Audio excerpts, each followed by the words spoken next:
Oh my God, it's a great story. We told that story on Instagram not too long ago. You want to start it? I could start it. I can start and then you can jump in. I know where I'm jumping at. Got it. Okay, perfect. So I was managing a Kendra Scott jewelry store, Mm-hmm. and I answered the phone one day to a very angry customer, Very angry. and it happened to be Alex's husband, and he had some very choice things to say to me. The thing is, the choice things that he had to say were like, to me, like growing up and like living in Colorado, like, I don't know, like prejudices and like racism, like they exist, but they're a little more covert typically. So you're kind of used to like the microaggressions and things like that. My grandmother does not play that. So we were shopping in the mall, and it's just me and my grandma. We went into the Kendra Scott store. And I do want to set the stage that we were in Denver. Yes, we were in Denver, not Atlanta. And so, again, Denver. So we went in there. No one spoke to us. Like the person in the store would talk to like other people in the store, but did not speak to my grandmother and I. And I was like, Grandma, we'll just come back. It's fine. Like, maybe they're like if they're busy, it's fine. Like, don't worry about it. And then took some time, walked around the mall, came back because it was a newer store at the time. We wanted to see what they had. So we went back in, and it happened again where no one spoke to us. And so it appeared to be racism is what, I mean, my grandma does not play that game. And she was like, oh, they're just racist. And I was like, okay, I hear your grandma. Like, all right, let's go. We're going to go home. So we get home, we tell my husband about it. We're going back and forth, and he is just like outraged. And he's like, this is ridiculous. This is absolutely unacceptable. And I'm like, listen, like, this is what it's like. Like when you're in public places sometimes, especially in like really affluent areas, and you're a person of color, it kind of comes with the territory. And like my husband's white. So like he grew up around a lot of color growing up in Florida, but he's not as numb sometimes to like microaggressions. So my grandmother and myself were just telling him about what happened, and he's outraged, and he decides, not in my presence, I didn't even know he'd made this call, calls the Kendra Scott store and speaks to the manager. And the manager happens to be Me. And so I get on the phone and he is just going off. Like he is letting me have it. And I've had been in retail management for quite a long time at this point. So I was just letting him go, you know? And I was really taken aback. Like that's definitely not what the Kendra Scott brand jewelry store like stands for. I've met Kendra. She's an incredible human. Southern belle that I am, y'all know me. I was like appalled, and I how was dare like, they? oh my gosh, that is not who we are. That is not who we stand for. Like that is just absolutely not in our mission or our values. And of course, I'm speaking on behalf of like another brand. Like this isn't our company, but I know in the core, like the employees that we have in the store, and you know who we are as a brand. Like that truly isn't it. It wasn't intentional. It's just not something that Right. I would expect. So I'm like, hey, have your wife come into the store. She'll do a personal shopping experience with me. We'll create some pieces in the color bar. We'll do sips and sweets and champagne, and it'll be awesome. And then you guys did. We scheduled it. You guys came in, and it was really great because I'd scheduled the store so that other people were able to attend to the customers, and I was able to have a one-on-one experience with you and your grandma. And it was love at first sight. It was love at first sight, y'all. We knew almost instantly, and this is exactly why people think we're married. Yep. Um, But it was, we just connected on a different level. And like for those that interact with Jordan and I, you know, like we're not really surface level people. So we got into it. We got into it, and not only that, mind you, I am in full blown hospitality management, like marketing. Like I am full time, like career. This is pre real estate, y'all. So like full time career, like as if I have extra time. And anyone that works in the hospitality space, you know that like, you don't have a 9 to 5. You have a like sun up to like hopefully you can go home at sundown. We don't know. And we sat at the color bar that night or that day and just would talk, and we connected. And then I was really ambitious. Clearly I have a overworking workaholic like problem, because then Jordan's like, yo, do you want to come work here a couple nights a week? And what did I say? Yes, she did. And so I hired Alex as an employee, and I was required to work a certain amount of nights per week because I was the manager and it's retail. So I would schedule the two of us together, and it would typically be on like a slower night for us. So we were able to stand around that same color bar and dream. And I had a baby at home. This was my like back to work right after small kids like fun job. And you of course had Aria. Well, I had two kids. I don't Two, have Aria. and my kids are only 18 months apart, so like I was really going through it. I might have still been breastfeeding at this point. I think like, you were. like I was like in the throes of motherhood, and you were in the throes of like Career. I had a young one. I had a Yeah. little one. Like, she would have been like, what, 4 yeah. at the time? 4 at the time. But I was going through like a lot of like identity, I think, when it came to like, who am I? I'm just a mom now. And like either I found identity in my work or in being a mother. And I didn't know, not that I didn't know who I was. It was just like, I need something that's mine. Yeah, and we just dreamed dreams together. And I remember you telling me you were going to like have a podcast one day, and you were going to do this women's empowerment conference, and Check. and you did those things. And I remember like when you launched your podcast after you left Kendra Scott, like just tuning in and listening and being like, she did it. And you supported it though. Not only that, Kendra Scott supported it from jump. We did like our launch like give back thing with Kendra Scott when we had the whole like in-store like sips and sweets and stuff. And then at your Gladiate Beautifully conference, Kendra Scott Jewelry was in the swag bags for your bags, yeah. attendees. And Jen and I both forgot came. about that. We both came to the conference. It was a ton of fun. But then we left our roles that we were doing and went down totally different paths. And we actually lost touch for a few years. I ended up going to Align Technology and was working with Invisalign on some partnership programs, and then went into private orthodontics. And you went on to do. I was still in hospitality, but I went on to the more of the marketing, like events and stuff, but more of the event marketing, like gifting side of things to do like the corporate gifting. So I wasn't so tired all the time. And then COVID hit. And I had my second kid. And I decided that I wanted to show up in life differently.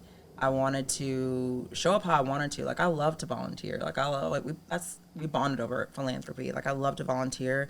I mean, I was an Angel Tree kid, and I wanted to be able to give back to that type of community and not have to do it to where I'm requesting time off or I've got to choose, being a wife and a mom instead of volunteering. Like, I wanted to show up in life how I wanted to. And so I picked up my daughter one day. It's actually really what happened too that solidified the decision for me. But I picked her up one day, and it was in the summer, and she had to go to like the all daycare thing that you have at like the elementary schools. And she was like, "Mommy, I hate it here. I never want to do this again." And I said, "Bet next summer you're not doing it."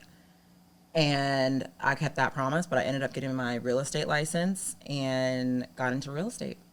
And then, gosh, maybe a few months in, but maybe it was about a year in that I'd been in real estate, and I had reached out to Jordan because it was her birthday. And so we went to lunch for my birthday, and I just was at lunch for my birthday, and I'm just crying. And I'm like, I'm in orthodontics. I don't know how I ended up here. I never wanted to be in the dental world. I was going through some really challenging things in my career at the time that like I never ever anticipated I would go through. And you didn't deserve going through them, just so you know that. And it was probably one of the darkest periods of my life. Like, I just was a shell of who I was as a human. And you told me that day, you're like, get your real estate license, let's figure it out. So I went home that day, bought the course. I worked my, like, orthodontics job every day from, 7 to 4, 7 to 5. I'd come home 5 to 9 and take my real estate classes while I had 2 small kids at home. And 6 weeks later, in Colorado is 168 hours. Like, if you're in real estate like that, that's a lot of hours. I think Georgia's like 60 or 90. Like, Colorado's 168. And if you are in real estate, that the content is not riveting in any stretch of the imagination. It's like watching paint dry. Like, real estate courses are the worst. Even the CE too. Y'all know what I'm talking about. But go ahead. So I passed the test, and I called you, and you helped me get set up with a brokerage and a license, and then we joined Compass, and then the Elevate Collection was born. On a napkin in a boardroom. And it was actually 4 years ago last week. That's crazy work. I can give a part of the answer, and we might have a little bit of different, but I think there's going to be a lot of alignment when it comes to how we how we balance these things, I think the first thing is we don't believe, I personally don't believe there is balance. I don't think there's such thing as balance. I don't think balance can truly exist.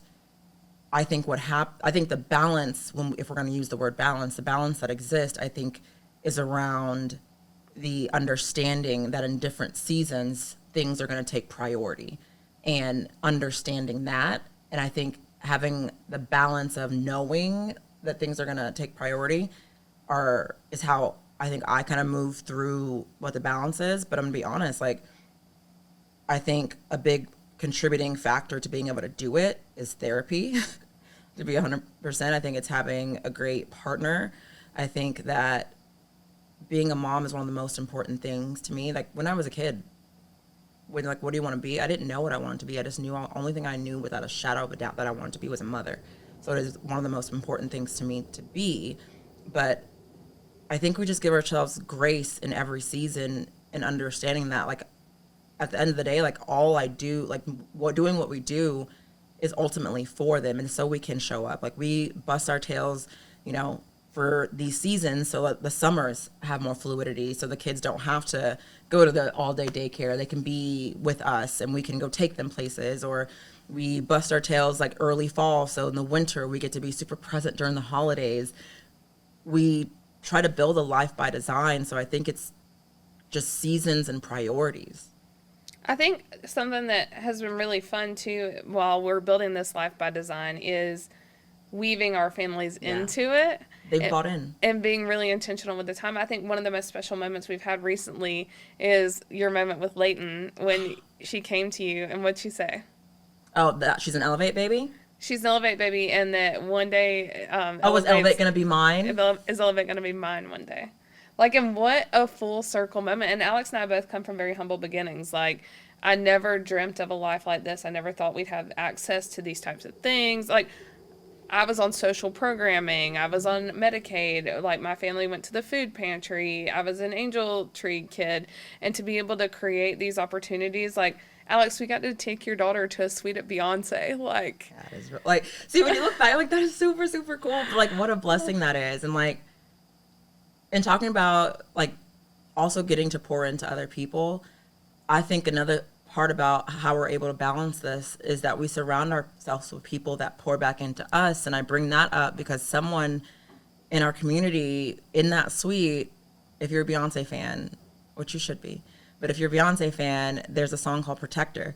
And, like, I had my kid in my arm and, like, singing it to her and, like, swaying, and someone from behind us, like, took this video of it and this photo of it, because it was just such a beautiful moment. And I was so present, but I was also working, and someone in our community that, as we're working, gathered that picture. And those are the moments that we're so grateful for, because we pour into people, but people that we're building lives with and in business with do pour back into us, and not in ways that I think are traditional in a business setting, but in a really, I don't know, like in an iron sharpening iron way, like making each other better. Totally.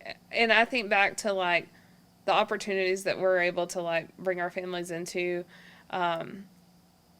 We care a lot about the people in our network, so we support them in as many endeavors as we can. We watch their games. We go to their games. We support them. Like, we just had Eric Priest on the podcast. We got to go to his fight, and then we interviewed them on the podcast. And, Eric said some really awesome things. But, like, when I'm at home watching an Eric Priest fight, like, my family's with me. My kids are with me. My kids know who, a lot of our clients are, and they're cheering for them, and they want them to win. And we got to have a really special moment in LA where Eric was saying how he does it for the kids, and to be someone that kids can look up to. And my son does, like, love Eric. And so my son was going through a hard time at the time, and Eric FaceTimed my son and is like, hey, buddy, like, you're doing awesome. Like, stick with it. Like, keep going. Things are hard, but, like, find the things that you love and that you care about.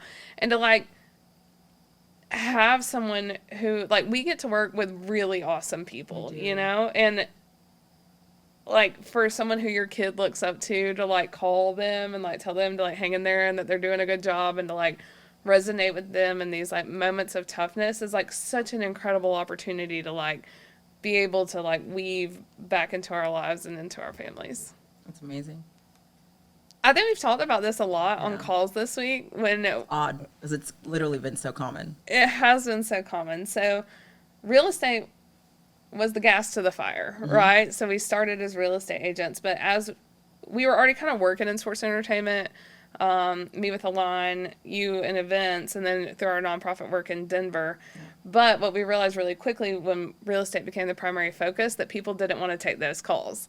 When we were like reaching out to sports agents and when we were reaching out to people in the sports and entertainment industry, like we were just another real estate agent and everyone already knew someone and already had someone. So we kind of built out the Elevate collection to offer other services to get our foot in the door, so that we were things like more than just realtors. Because there's one thing that there's probably you could probably call me out on my name and I would be less offended. But when someone's like, oh yeah, she's just a realtor, or this is my realtor, I'm like, that's all I am to you? Like, I get so offended. I think people like mean it as a compliment. I know like, they this is mean it as a my compliment. realtor. She I'm got me like, my that's house. all? Like, I thought we were more.